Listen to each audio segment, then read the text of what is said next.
Season 2 Reloaded brought along with it a handful of weapon tuning changes, but the question is, does it shake up the meta all that much? Today we're running down an updated version here of our top 10 loadouts for Season 2 Reloaded so that you can jump into Ashika Island or Al Mazrah and do as best as you possibly can. For those interested in multiplayer setups, those are coming in a few days here down the road, starting out next week likely, but right now we're touching on the Warzone side of things. As we go along, drop your thoughts below on any weapon you find particularly interesting or powerful, or feel free to drop your preferred loadouts if they're not in this list. If you enjoyed the video, you find it at all insightful, do me a favor and drop a like on it. And if you're new to the channel, consider subscribing to stay updated with all things Modern Warfare 2, Warzone 2, and anything COD related. And finally, check out my friends at G Fuel for upwards of 30% off certain items in the month of March, linked below if interested. But for now, let's take a look at our revised top 10 loadouts you should be using in Season 2 Reloaded. So to understand where any of these changes really come from and where our top 10 sort of lies, let's quickly recap the patch notes and what was stated to be changed. For the weapons of interest in the prior or current metas, we saw the RAAL adjusted, where we saw a reduction in the far range damage, a small increase to the close range damage, it reduced the headshot damage,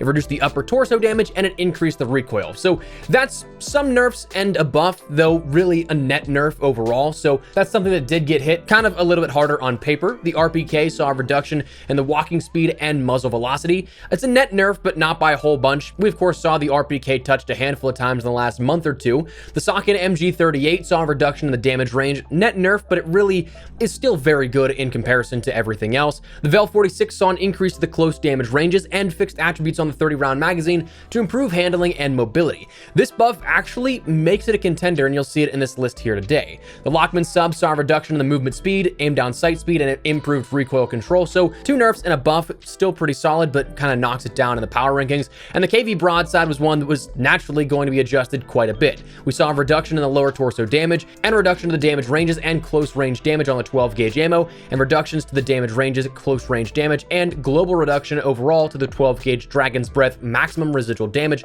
on the Dragon's Breath ammunition. So long story short, how much did it shake up in the prior meta from Season 2?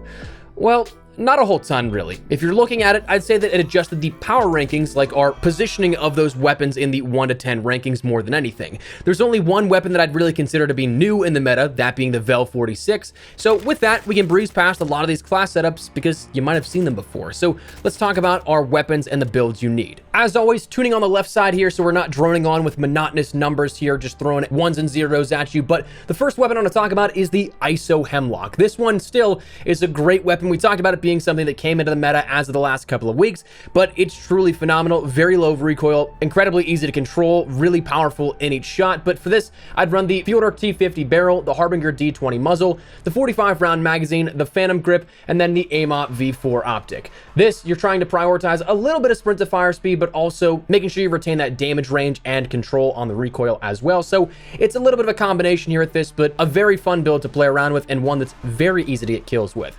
Next, the TAC 56 is basically all reliable at this point here. It is a build that I have used time and time again, and I have said time and time again. So breezing past this one, still my preferred and favorite build is the Tundra Pro barrel, the Echolus 80 muzzle, the 5.56 high velocity ammunition, the 60 round mag, and the FSS combat grip. Now, that is one that, yes, you can end up changing. You can sacrifice a barrel for something like a stock or an underbarrel if you'd like, but it's just something that has proved time and time again to work pretty well for me. But it's a favorite of mine and still hasn't been touched too much since Warzone launched, still holding its own.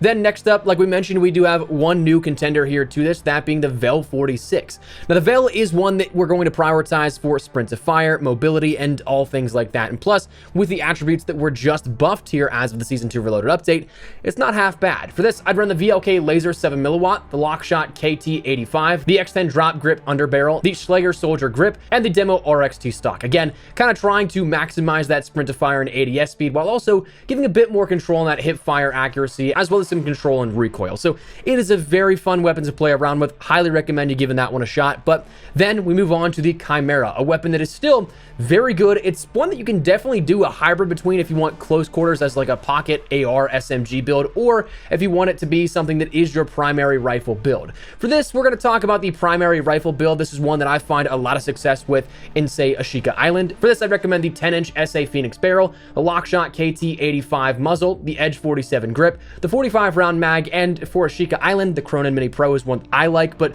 you can use that AMOP V4 if you're taking it, say, on Al Mazrah and the Big Map BR experience. After that, you can't go wrong with the M13B still. This is one that, again, very easy to control, high fire rate, and surprisingly decent damage all around by comparison to, say, if you were to consider the M13 from Modern Warfare 2019, where the big thing with that was the headshot multiplier in Modern Warfare 2019 and Warzone 1, but this, it's all around pretty decent. For this, I'd recommend the 14-inch Bruin Echelon barrel, the Sakin Shred 40 muzzle, the Edge 47 grip underbarrel, the 60 round mag, and again, if I'm playing on Ashika Island, the Cronin Mini Pro optic, or if I'm playing on Al Mazrah, the AMOP V4 optic. So it really comes down to where you play, what feels better to you in terms of personal preference, but highly recommend that as well. Next up, we got the Vaznev 9K, another old reliable here, but it's one for the SMG play that you can't really go wrong with. For this, I'd recommend the FSS OLV laser, the CAS 1 381mm barrel, the 45 round mag, the Marquise R7 stock, and the True Tac grip. This being one that you can kind of just breeze around the map with,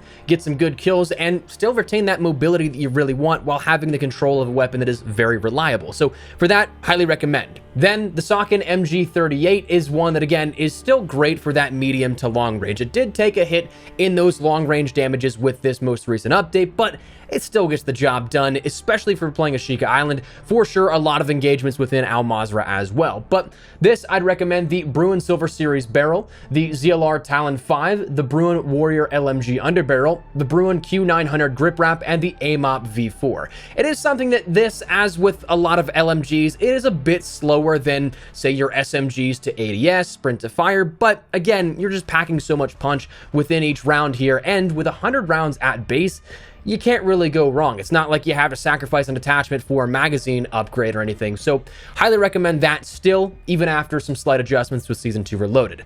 Then, honestly, one that, again, talking close quarters and SMG play that is maybe surprising, but is a fun one to play around with, is the PDSW 528. This still being in one of those top 10 positions for the fastest time to kill weapons in Warzone, which may be surprising to you, may not be. It is something that can get the job done. You play with mobility. This is probably one that is maybe more so geared towards Ashika Island, just because you're playing more close quarters, it's more run and gun, but it can be used in Al Mazrah as well. For this, I'd recommend the FTAC Series 9 14.5-inch barrel, the Bruin Pendulum muzzle, the GR33 light rail, the Bruin Q900 grip rear grip, and the Cronin Mini Pro optic to round it out. Fun one and different one, but we have touched on this before, so we won't stay on it too long.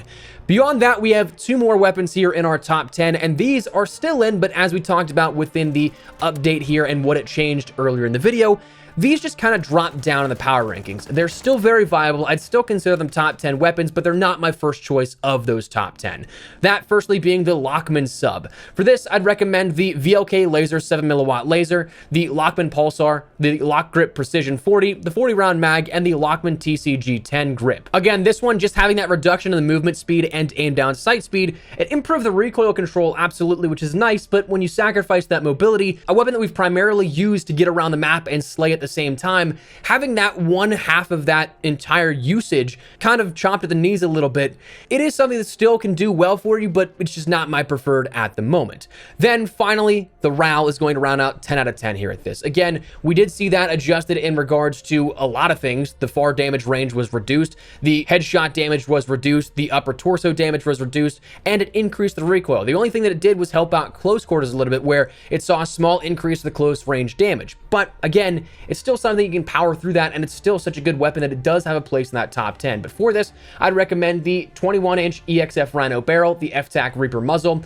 the XRK Dune grip, the Stip 40 grip, and the SZ SRO 7 optic, or the AMOP V4, a build that, again, we've talked about plenty of times. Now, that said, is that the only weapons that you can do well with? Absolutely not. There's still a handful of weapons that do very well. One that I still have a lot of fun with is the Kastov 74U, same with the Basilisk. Both of those are great weapons still and absolutely can do well for you. As for the Kastov 74U, I'd recommend the FSS OLV laser, the BR209 barrel, the 45 round magazine, the Demo X2 grip, and the Marquise R7 stock. As for the Basilisk, this giving you the opportunity to decimate players, completely downing them in 2 shots only. For this, I'd recommend the Vrivo LSD 7mm, the Bryson HTA, the 500 snake shot ammunition, the S40 rapid loader, and the SR RO99 grip. And that to me is your top 10 and then some here in regards to the best weapons you should be using right now within Warzone after the Season 2 Reloaded update. So that said, that's what we're going to call it. Let me know your thoughts down below. What do you guys think of the meta right now? Do you like it? Do you think that there was enough done to the existing meta? Do you think that it's still just the same old and it's kind of getting boring? Whatever the case, drop your thoughts below. But if you enjoyed the video, you find it at all insightful, do me a favor and drop a like on it. And if you're new to the channel, make sure you subscribe so you don't miss a single thing regarding all things Modern Warfare 2, Warzone 2, and anything COD related. But for now, thanks so much for watching. Mine has been Espresso. I'll see you guys later. Take care and peace.